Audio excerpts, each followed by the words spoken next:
A reading from the Gospel according to Luke, chapter 15, verse 1 to 3, 11 to 32.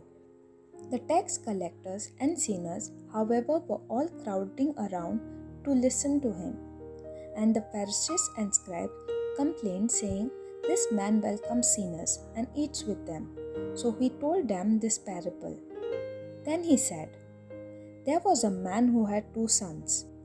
The younger one said to his father, 'Father, let me have the share of the estate that will come to me.' So the father divided the property between them.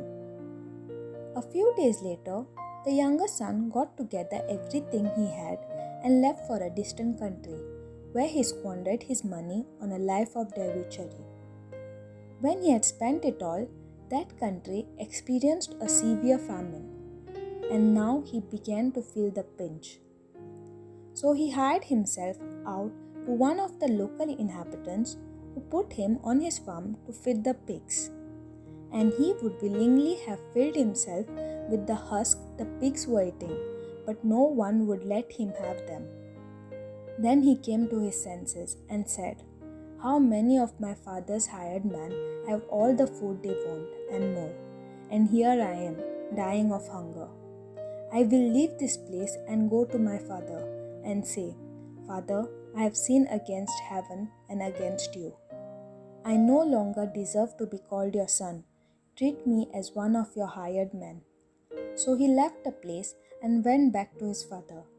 While he was still a long way off, his father saw him and was moved with pity. He ran to the boy, clasped him in his arms, and kissed him. Then his son said, 'Father, I have sinned against heaven and against you. I no longer deserve to be called your son.' But the father said to his servants, 'Quick, bring out the best robe and put it on him. Put a ring on his finger and sandals on his feet. Bring the calf we have been fattening and kill it.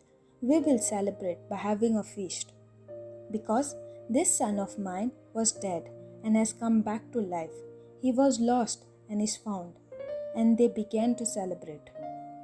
Now the eldest son was out in the fields, and on his way back, as he drew near the house, he could hear music and dancing.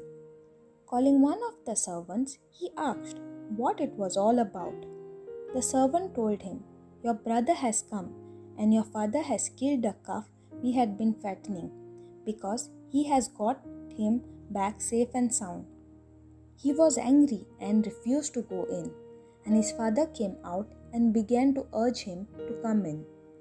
But he retorted to his father, 'All these years I have slaved for you, and never once disobeyed any orders of yours.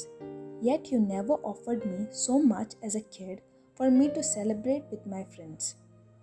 But for this son of yours, when he comes back after swallowing up your property, he and his loose woman, you killed the calf we had been fattening.'